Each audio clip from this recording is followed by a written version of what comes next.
Hello नमस्कार, स्वागत है दोस्तों। आज की इस वीडियो में हम इंटीग्रेशन चैप्टर यानी कि समाकलन के फार्मूले देखेंगे। फार्मूलों को हम रिवाइज करेंगे, अगर आपको याद हैं तो। नहीं याद हैं तो फार्मूले आप याद करेंगे मेरे साथ, मैं याद करवा दूंगा। तो देखिए, कुल अगर देखा जाए तो जो क्लास 12th की मैथ है और उसमें जो चैप्टर इंटीग्रेशन यानी समाकलन का चैप्टर है, उसमें 7.1 से लेके 7.11 तक कुल 11 एक्सरसाइज हैं। और इन एक्सरसाइज में हर एक्सरसाइज में अलग अलग तरह के फार्मूले यूज होते हैं, ठीक ना। हर एक्सरसाइज में फार्मूले चेंज हो जाते हैं। तो आज की इस वीडियो में हम क्या करेंगे कि 7.1 से लेके जो 7.6 तक फार्मूले यूज होने वाले हैं, उन फार्मूलों को हम देखेंगे। इसके बाद ये इंटीग्रेशन फार्मूले की पार्ट 1 हो गई। इसके बाद जो 7.6 एक्सरसाइज 7.6 से आगे 7.11 तक जो फार्मूले यूज होंगे, उनको हम बाद में देख लेंगे, ठीक है। तो आज की इस वीडियो में चलिए देखते हैं। वन सेकेंड, थोड़ा सा कलर चेंज करते हैं और कैसा ले लेते हैं, ऐसा कलर। ओके, तो अब देखते हैं हम फार्मूले। तो सबसे पहले बेसिक फार्मूले हैं। देखिए 7.1 एक्सरसाइज मतलब कि सबसे शुरुआती एक्सरसाइज है, तो इसमें जो फार्मूले यूज होंगे वो बहुत ही बेसिक फार्मूले होंगे। तो बेसिक फार्मूले हर जगह यूज होते हैं, तो मतलब ये जो फार्मूले अब आप स्टार्टिंग में देखने वाले हैं, 15-16 फार्मूले हैं, ये पूरे इंटीग्रेशन में हर जगह यूज होने वाले फार्मूले हैं। मतलब ऐसा नहीं है कि ये इसी एक्सरसाइज में यूज होंगे, ये पूरे जितनी एक्सरसाइज 11 एक्सरसाइज है ना, हर जगह यूज होने वाली हैं। तो चलिए शुरू करते हैं। देखिए, पहला जो फार्मूला है वो है x की पावर n dx बराबर क्या होगा। तो इंटीग्रेशन में देखिए, जब आप अवकलन करते हैं और किसी चीज की पावर होती है, तब यहाँ पर इसका होता है कि पावर को पहले करके उसकी पावर को घटा दीजिए, ये हो जाता है n x की पावर n-1। और यहाँ पर जब आप इसका इंटीग्रेशन करेंगे तो इसमें पावर में एक जुड़ जाएगा और नीचे पावर धन 1 से भाग हो जाएगा। तो पावर में एक जुड़ जाएगा और नीचे पावर धन 1 से भाग हो जाएगा। जैसे एक्स स्क्वायर है, इसका आप समाकलन करेंगे तो इसकी पावर 1 जुड़ जाएगी, मतलब 3 हो जाएगी पावर, और जितनी पावर जोड़ने पर आ रही है उससे भाग भी हो जाएगा, ठीक है ना। यहाँ पर आप देख सकते हैं, यह है पहला वाला फार्मूला। पर यहाँ पर ध्यान रखिए कि n बराबर -1 नहीं होना चाहिए। मतलब आप कभी भी x की पावर -1 का इंटीग्रेशन नहीं कर सकते हैं। जब भी x की पावर 1 होगा तो उसको आप 1/x के रूप में ही लिखेंगे, और इंटीग्रेशन 1/x का log x होगा, जो कि आगे आप देखेंगे, ठीक है ना।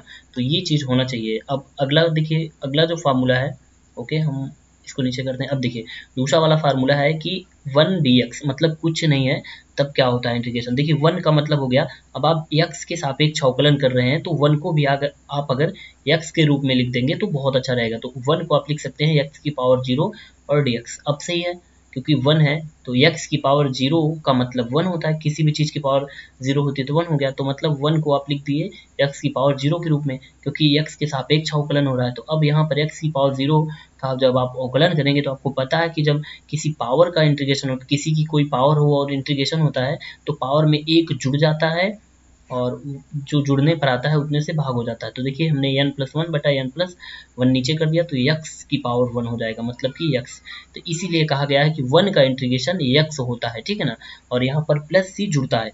जब भी इंटीग्रेशन का आंसर आएगा तो फिर वहां पर अंत में आपको +c यानी एक कांस्टेंट जोड़ना पड़ेगा, ठीक है। अब आते हैं तीसरे फार्मूले पे। तीसरा फार्मूला ये है कि cos x का क्या होगा। तो देखिए, cos x sin x एक दूसरे में अवकलन समाकलन दोनों में बदलते रहते हैं।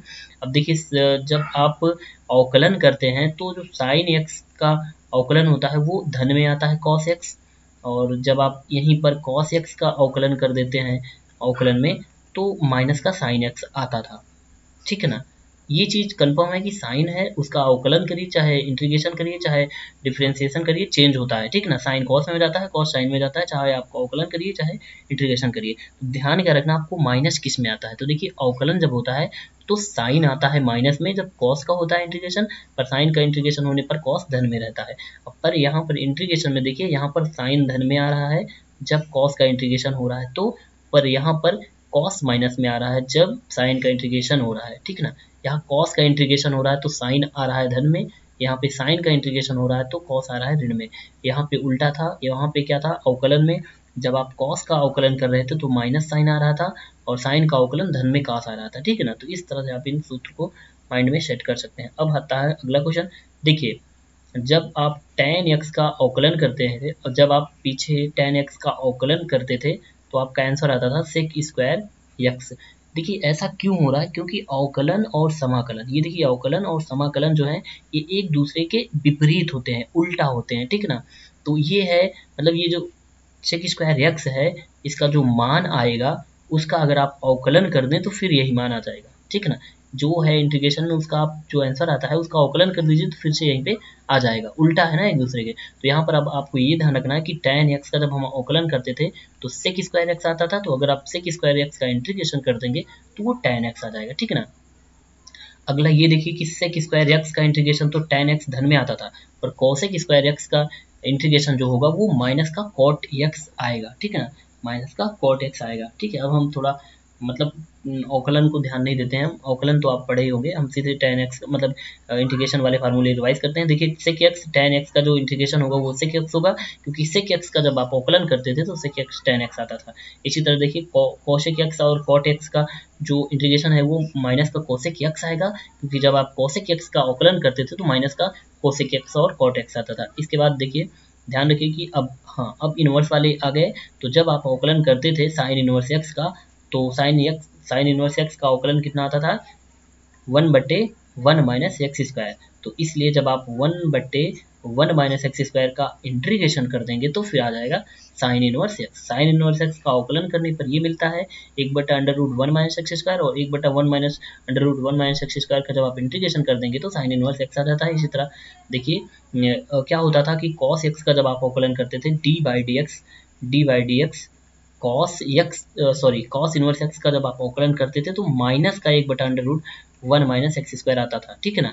तो अब क्या होगा कि जब आप इंटीग्रेशन इसका अगर माइनस इधर कर दें तो ये माइनस में कॉस इनवर्स हो जाएगा, इसीलिए 1/√1 माइनस एक्स स्क्वायर का जब आप इंटीग्रेशन करते हैं तो अगर आप साइन में लेंगे, इसी चीज को अगर आप साइन इनवर्स में लेंगे तो साइन इनवर्स एक्स आ जाएगा, और अगर आप कॉस के रूप में लिखना चाहते हैं तो माइनस का कॉस इनवर्स एक्स आएगा, ठीक ना। वही दोनों चीज आ जाएंगी, मतलब साइन इनवर्स में भी इस चीज को लिख सकते हैं क्योंकि यही मान आता है, कॉस इनवर्स में भी लिख सकते हैं यही मान, पर यही है कि अगर आप कॉस इनवर्स में लिखेंगे तो माइनस का हो जाएगा और साइन इनवर्स वाला प्लस में आएगा। अब देखिए tan इनवर्स एक्स का जब आप अवकलन करते थे तो 1/1 प्लस एक्स स्क्वायर आता था, अब इसीलिए यहाँ पर जब आप 1/1 प्लस एक्स स्क्वायर का इंटीग्रेशन कर देंगे तो tan इनवर्स एक्स आ जाएगा। अब देखिए अब आपने ये भी जाना था कि जब आप कॉट इनवर्स एक्स का अवकलन करते थे तो माइनस का 1/1 प्लस एक्स स्क्वायर आता था, तो अब माइनस को इधर कर देंगे तो जब आप 1/1 प्लस एक्स स्क्वायर का इंटीग्रेशन करेंगे तो कॉट इनवर्स के रूप में माइनस में आएगा, माइनस का कॉट इनवर्स एक्स आएगा। अब देखिए सेक इनवर्स एक्स का जब आप अवकलन करते थे तो 1/x into √1 x square minus 1 आता था, 1/x into √x square minus 1 आता था जब आप सेक इनवर्स एक्स का अवकलन करते थे। अब क्या होगा, इसी तरह जब आप 1/x √x स्क्वायर माइनस 1 का इंटीग्रेशन कर देंगे, उल्टा उसके कर देंगे तो सेक इनवर्स एक्स इसका आंसर आ जाएगा, ठीक है।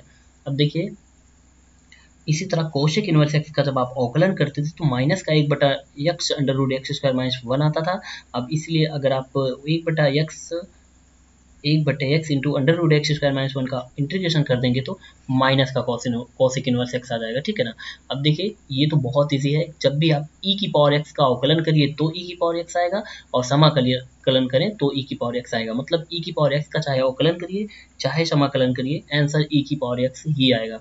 हाँ यहाँ पर देखिए कि जब भी आप log x का अवकलन करते थे तो आता था 1/x, इसलिए अब आप 1/x का जब इंटीग्रेशन करेंगे तो आएगा log x। हाँ यहाँ पर मॉड रहता है क्योंकि कोई भी चीज़ यहाँ पर प्लस में ही की जाएगी रहेगी, ठीक है ना। अब देखिए यहाँ पर ये चीज़ है कि इंटीग्रेशन a की पावर x का जो इंटीग्रेशन होगा वो a की पावर x बटा log a होगा, जो कि आप पहले भी मतलब समाकलन अवकलन में देखिए हैं, ठीक है ना। तो ये हो गया लास्ट वाला फार्मूला, इंटीग्रेशन a की पावर x बराबर a की पावर x बटा log a।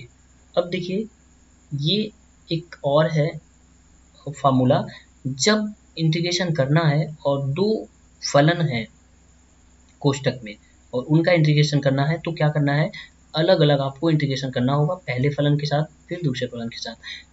एग्जाम्पल के तौर पे अगर आप समझें 2x धन 5 लिखा है और इसका आपको इंटीग्रेशन करना है तो यहाँ पे 2x एक फलन है और 5 ये दूसरा फंक्शन है, तो क्या करना है, इसको इसमें अलग अलग ब्रेक कर देना है और ओके ये हो जाएगा integration 2x into D x और प्लस 5 इंटू डी एक्स, मतलब कि यहाँ पर दो फलन थे तो ये अलग हो गया, टूट गया, और ये अलग हो गया, मतलब आपको ब्रेक कर देना है दोनों को अलग। इसी तरह देखिए यहाँ पे लिखा है कि इंटीग्रेशन करना है एफ एक्स प्लस जी एक्स का, तो क्या करना है आपको, एफ एक्स को अलग इंटीग्रेशन कर दीजिए, जी एक्स को अलग इंटीग्रेशन कर दीजिए। ये चीज़ तब होगा जब बीच में प्लस और माइनस रहेगा, ठीक ना, क्योंकि वो अलग रहेंगे फिर। अब हाँ, यहाँ पे एक चीज़ और जान लीजिए कि कोई फलन है उसके पहले कोई अचर पद है, गिनती है, ठीक है ना, ए बी सी डी का कोई अचर पद है, तो उसको आप बाहर कर लीजिए और फिर आप वो जो एफ एक्स है उसका इंटीग्रेशन कर दीजिए। एग्जाम्पल के तौर पे मैं आपको बता देता हूँ, जैसे 2x लिखा है, इसका आपको इंटीग्रेशन करना है तो आप 2 को बाहर कर लेंगे, उसके बाद इसको लिखेंगे x dx और फिर आप x का इंटीग्रेशन करेंगे, ठीक है ना, इस तरह से।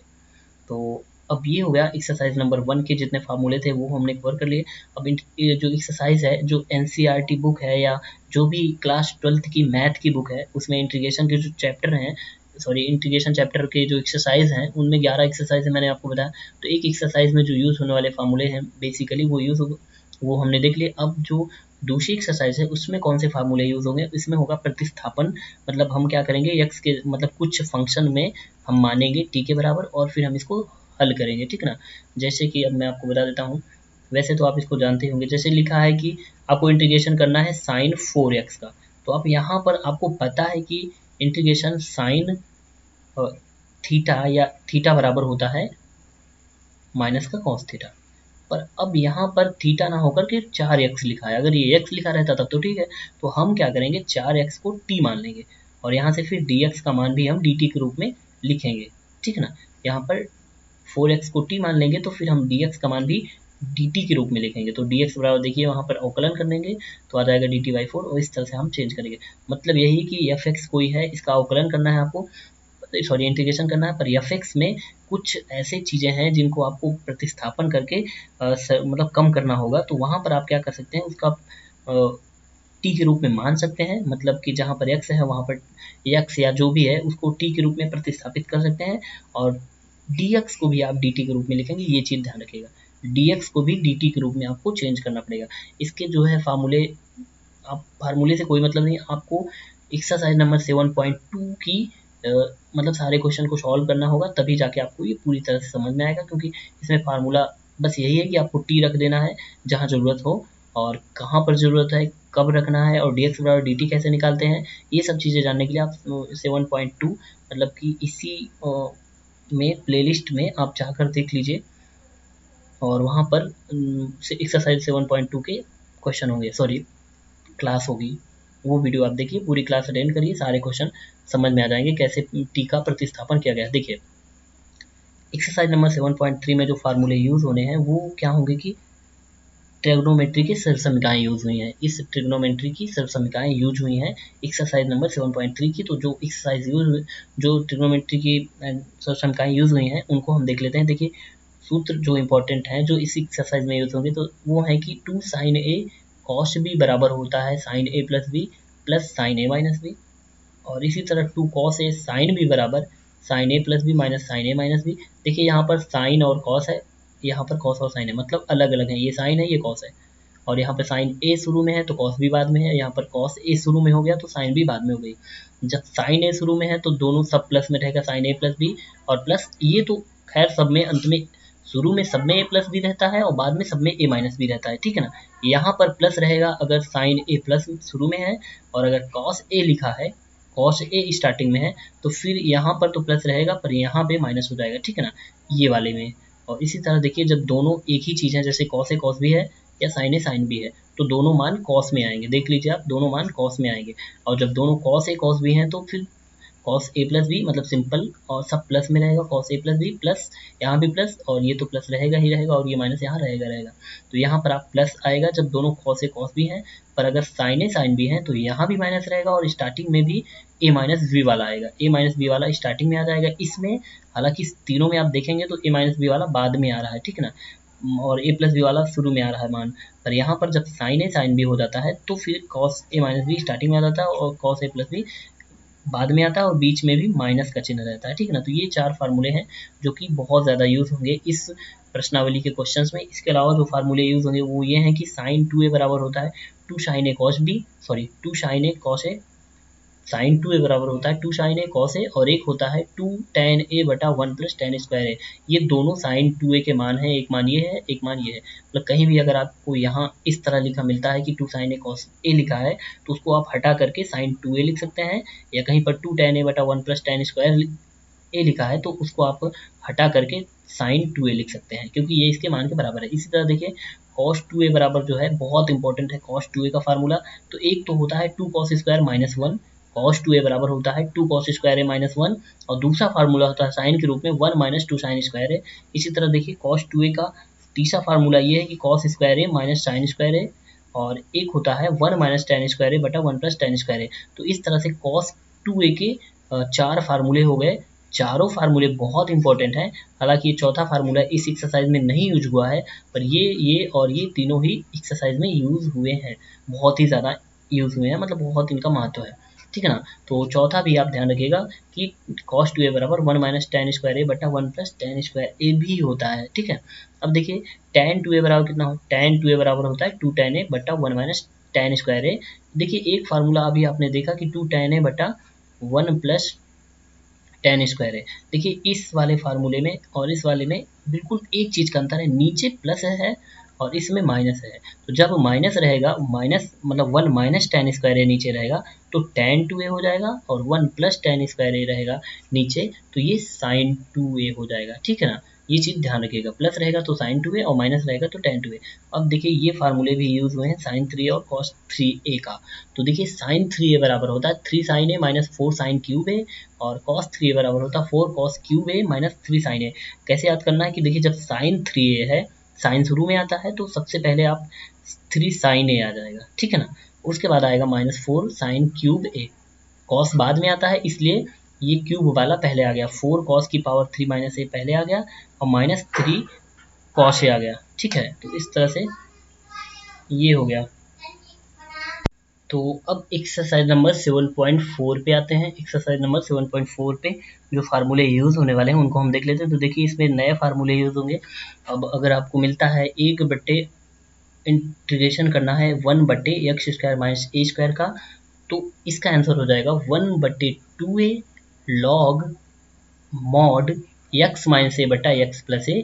इसी तरह 1 बटा A square minus X square जब होगा उसका इंटीग्रेशन करना होगा तो 1 बटा 2a लॉग ए प्लस एक्स बटा ए माइनस हो जाएगा ए एक्स हो जाएगा। मतलब x square minus A square है तो हो जाएगा एक्स माइनस ए। ऊपर देखिए यहाँ पर x square minus A square है, मतलब एक्स पहले है ए बाद में है, तो यहाँ भी एक्स पहले हो गया और ए बाद में हो गया, ठीक है ना। और ऊपर हो गया एक्स माइनस ए ऊपर हो गया, ठीक है ना, क्योंकि ये एक्स माइनस ए के रूप में है। और यहाँ ए पहले है एक्स बाद में है, तो ए पहले और बाद में एक्स। पर ये ध्यान रखना कि जब ए स्क्वायर माइनस एक्स स्क्वायर रहेगा तो ऊपर तो रहेगा वो ए प्लस एक्स रहेगा। यहाँ पर x square minus A square है तो यहाँ भी एक्स माइनस है, मतलब चिन्ह यहाँ माइनस है तो यहाँ भी माइनस आ रहा है। पर यहाँ पर ए minus A square minus X square जब होगा, मतलब ए पहले रहेगा तो फिर चिन्ह चेंज हो जाता है, मतलब ऊपर प्लस वाला आ जाएगा, नीचे ए माइनस एक्स आ जाएगा, ठीक है ना। तो इस तरह से ये चीज़ होगा। अब आप इसको देख सकते हैं फिर से 1 सेकंड, मैं इसको थोड़ा सा मिटा देता हूँ, आप देख लीजिए क्लियरली। ओके, ठीक है। तो ये हो गया पहला फार्मूला है 1 बटा X square minus A square का इंटीग्रेशन होगा 1 बटा 2a log mod X minus A बटा एक्स प्लस ए, और 1 बटा A square minus X square का जो इंटीग्रेशन होगा वो 1 बटा 2a लॉग ए प्लस एक्स बट्टे ए माइनस एक्स मॉड में। अब देखिए अगर यही चीज़ प्लस में आ जाती है, एक्स स्क्वायर प्लस ए स्क्वायर हो जाता है, तो फिर ये tan के रूप में चेंज हो जाएगा, क्योंकि आपको पता है 1 बटा 1 प्लस एक्स स्क्वायर का होता है tan इनवर्स एक्स। तो यहाँ पर 1 ना होकर के a लिखा है। देखिए 1 बटा 1 प्लस एक्स स्क्वायर का इंटीग्रेशन होता है ना tan इनवर्स एक्स, और यहाँ पर 1 ना लिख करके ए स्क्वायर लिखा है, तो फिर उसका फार्मूला हो जाएगा 1 बटाए tan इनवर्स एक्स बटाए प्लस सी। तो 1 बटा एक्स स्क्वायर प्लस ए स्क्वायर का इंटीग्रेशन जो होगा, मतलब यहाँ पर अगर प्लस रहेगा ए और ए स्क्वायर और एक्स स्क्वायर के बीच में तो ये tan के रूप में जाएगा। अगर यहाँ पर माइनस रहेगा, एक बार x पहले रहेगा एक बार ए पहले रहेगा, ठीक है ना, तो वो दोनों लॉग में जाएंगे। अभी आपने देख लिया, क्योंकि देखिए यहाँ पर इन दोनों में माइनस चिन्ह लगा है इसलिए दोनों लॉग में आ गए हैं। हाँ, अंडर रूट नहीं है, ध्यान रखिएगा इन दोनों में अंडर रूट नहीं है, अंडर रूट नहीं है तो ये वाला रूप आ रहा है, ठीक है ना। आगे आपको अंडर रूट में भी मिलेगा नीचे, ठीक है ना। और नीचे फिर उसके बाद देखिए ये 1/x² प्लस ए स्क्वायर का रूप है, तो मतलब प्लस आ गया जब बीच में, तो फिर ये tan इनवर्स के रूप में चेंज हो गया। और tan इनवर्स में क्या है, सबसे पहले 1/a है, फिर tan इनवर्स और फिर x/a भी है, ठीक है ना, दोनों के बटे में है। अब देखिए अब यहाँ पर स्क्वायर वाला मिल गया। अभी आपने पढ़ा था x² minus A square, 1/x² minus A square, under root नहीं था, अब इसी में अंडर रूट लगा दिया गया। तो जब अंडर रूट लगा दिया जाएगा तो क्या हो जाएगा, लॉग में ही आएगा। पीछे वाला भी लॉग में ही आया था, पर अब log mod x plus under root x² minus A square के रूप में आएगा। और A square minus X square जो अंडर रूट में 1/√a² माइनस एक्स स्क्वायर होगा, वो आ जाएगा साइन इनवर्स x के रूप में, ठीक है ना। तो x 1/√x² minus A square का जो होगा लॉग मॉड x प्लस अंडर√x² माइनस ए स्क्वायर, मतलब ये वाला वही रहेगा जो यहाँ पर लिखा है। यहाँ पर मॉड x प्लस हो जाएगा और यहाँ पर ऐसे हो जाएगा, ठीक है ना। ओके, यहाँ पर एक मिस्टेक है, यहाँ पर ये माइनस हो जाएगा। 1 सेकंड में आपको बताता हूँ कहाँ पे थोड़ी सी गलती हो गई। ओके, एक मिनट चलिए। ओके, तो देखिए यहाँ पर ये माइनस रहेगा, ये माइनस नहीं प्लस रहेगा। 1 मिनट में आपको बताता हूँ। ओके, तो यहाँ पर देखिए प्लस ही रहेगा, किसी भी स्थिति में यहाँ पर प्लस ही रहेगा। यहाँ पर प्लस रहेगा, चाहे यहाँ पर x² माइनस ए स्क्वायर हो, चाहे यहाँ पर x² प्लस ए स्क्वायर हो, ठीक है ना। और बस अंतर ये होगा कि यहाँ पर अगर x√x² माइनस ए स्क्वायर है, तो यहाँ पर जो मान आएगा वो x² माइनस ए स्क्वायर होगा। और अगर ये x² प्लस ए स्क्वायर लिखा है, तो फिर ये मान आ जाएगा x² प्लस ए स्क्वायर। और अगर ये रूप में आता है कि ए स्क्वायर पहले है नीचे और बाद में x² है, तो फिर ये साइन इनवर्स x/a के रूप में आ जाएगा, ठीक है ना। यानी x दोनों में देखिए x पहले आ रहा है, ठीक है ना। तो यहाँ पर लॉग के रूप में आ रहा है और यहाँ पर देखिए अंडर रूट में a पहले आ रहा है, अचर पद पहले आ रहा है, तो फिर ये इनवर्स साइन इनवर्स के रूप में चेंज होगा, ठीक है ना। ये ए स्क्वायर के रूप में कुछ भी हो सकता है, आपको 2 का स्क्वायर 4 का स्क्वायर कुछ भी हो सकता है। तो इस तरह से ये है। और देखिए यहाँ पर वही चीज़ दिखा रहा है कि x² प्लस ए स्क्वायर है, तो प्लस यहाँ रहेगा, चाहे यहाँ पर x² माइनस ए स्क्वायर हो, चाहे x² प्लस ए स्क्वायर हो। पर यहाँ पर ये जो अंडर रूट वाला पार्ट है ये प्लस में आएगा। अगर यहाँ पर प्लस है तो ये जैसे नीचे लिखा वैसे यहाँ पर आ जाएगा। तो ये हो गया इस प्रश्नावली के क्वेश्चन। देखिए अब अगली प्रश्नावली जो 7.5 है, उसके क्वेश्चंस को सॉल्व करने के लिए आंशिक भिन्न के रूप में भिन्न को तोड़ना पड़ेगा। देखिए ये एक भिन्न है, देखिए ऊपर कुछ भी हो सकता है, ऊपर से आपको कुछ नहीं ध्यान देना है, बस आप नीचे ध्यान देते जाइए। जैसे लिखा है x minus A x minus B, मतलब दो गुणनखंड के रूप में नीचे है और दो मतलब गुणनखंड है, दो कोष्टक में बटा है। जैसे कि हो सकता है कि लिखा हो x/x+1 और x माइनस या x+2 भी हो सकता है। तो आपको क्या करना है, ए बटे हाँ, यहाँ पर ए और बी जो है अलग अलग होने चाहिए, ये कह रहा है, ठीक है ना। ए और बी अलग अलग होने चाहिए, तब इस तरह के भिन्न में तोड़ेंगे आप।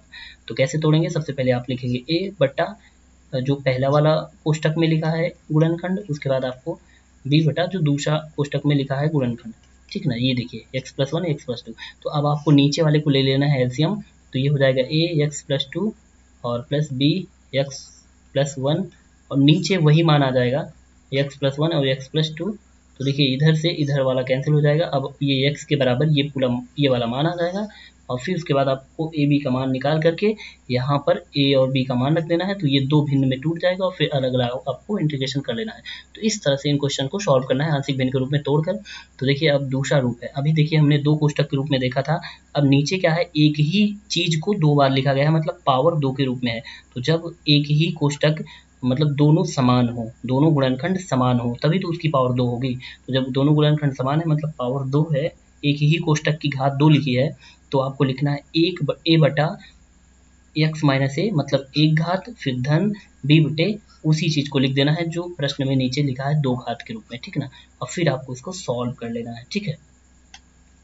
अब अगर आपको क्वेश्चन इस तरह मिलता है कि नीचे 3 गुणनखंड हैं कोष्टक में x minus A, x minus B, x minus C, तब आप इसको तोड़ेंगे a बटा x माइनस ए, b बटे x माइनस बी, धन c बटे x माइनस सी।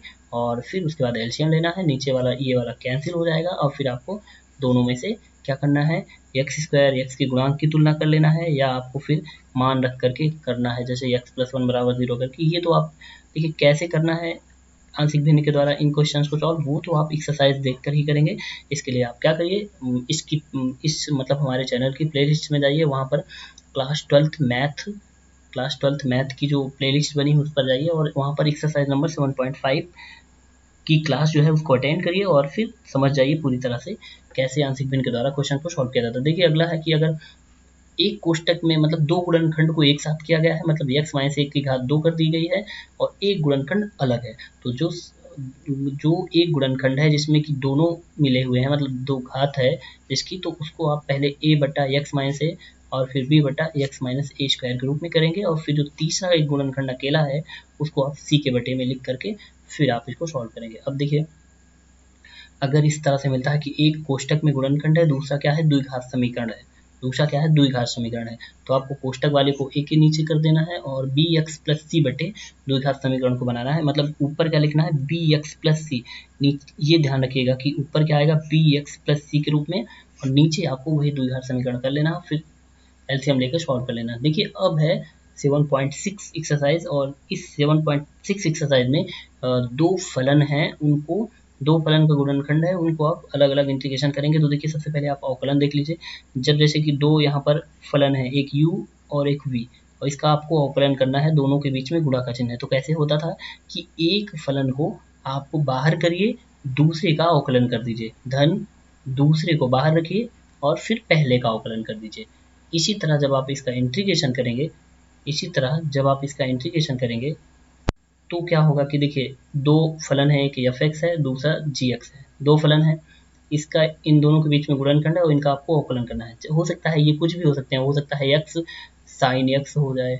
देखिए दो फलन है ना, इनका इंटीग्रेशन करना है, तो होगा क्या कि सब मतलब इसका सूत्र क्या है कि सबसे पहले जो पहला फलन है उसको आप बाहर करिए, दूसरे का अवकलन कर दीजिए। पहले फलन को बाहर रखिए, दूसरे फलन का अवकलन करना है, फिर माइनस चिन्ह बनाना है और इंटीग्रेशन बनाना है, और साथ ही साथ एक बड़ा सा कोष्टक बना करके पहला जो फलन जो जिसे आपने बाहर रखा है उसका आप अवकलन करेंगे। क्या करेंगे, अवकलन, ध्यान रखिए यहाँ पर अवकलन करना है। और उसके बाद जो दूसरा फलन है जिसका आपने पहले भी यहाँ पर एक बार इंटीग्रेशन किया है, उसी फलन का फिर से यहाँ पर इंटीग्रेशन होगा। मतलब फिर से का ये मतलब है कि अगर साइन एक्स था तो ये साइन एक्स का यहाँ इंटीग्रेशन होगा, इसी तरह साइन एक्स का यहाँ पे भी इंटीग्रेशन होगा, ठीक है ना। मतलब उस दूसरे फलन का यहाँ पर भी इंटीग्रेशन करना है, यहाँ पर भी दूसरे फलन का इंटीग्रेशन करना है। पहला फलन यहाँ पर बाहर रहेगा और यहाँ पर उसका अवकलन होना है, और फिर जो ये दोनों फलन है अंदर कोष्टक के अंदर, इसका अवकलन करना है, इसका इंटीग्रेशन करना है, और फिर इसको काट पीट कर सरल करना है। जो भी मान आ जाएगा उसको आपको, मान लीजिए जो भी मान आ गया टी एक्स, मान लीजिए एक नया फलन आ गया, उसका आपको फिर से अवकलन करना है, ठीक ना। जैसे देखिए यहाँ पर एक्स साइन एक्स है, तो इसका आपको क्या करना, हाँ एक चीज़ और ध्यान रखिए कि यहाँ पर ये चीज़ समझना बहुत जरूरी है कि पहला फलन किसे मानेंगे हम। तो देखिए इनवर्स वाला जब होता है तो आप उसको, इनवर्स वाला जब भी होता है मतलब इनवर्स के रूप में अगर कोई एक फलन है तो आप उसको पहला फलन मानने की वरीयता देंगे। लॉग एक्स के रूप में है तब भी आप उसको पहला फलन मानेंगे, ठीक ना। ध्यान रखिए इनवर्स वाले को पहला फलन माना जाता है, लॉग एक्स वाले को पहला फलन माना जाता है।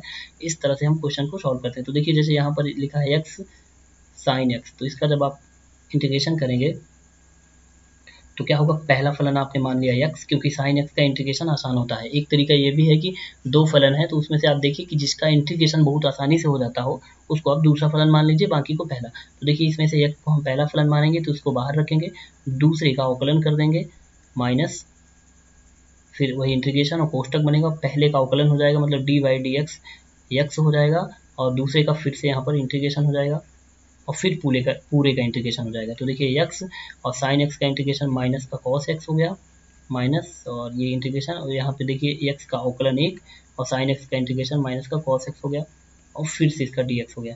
देखिए यहाँ पर हो जाएगा ये कॉस एक्स का माइनस बाहर हो गया, एक्स कॉस एक्स, और यहाँ पर ये माइनस कितना हो गया प्लस, और इंटीग्रेशन कर दीजिए कॉस एक्स का, तो कॉस एक्स का कितना हो जाएगा, धन का साइन एक्स। तो इस तरह से आपको करना है।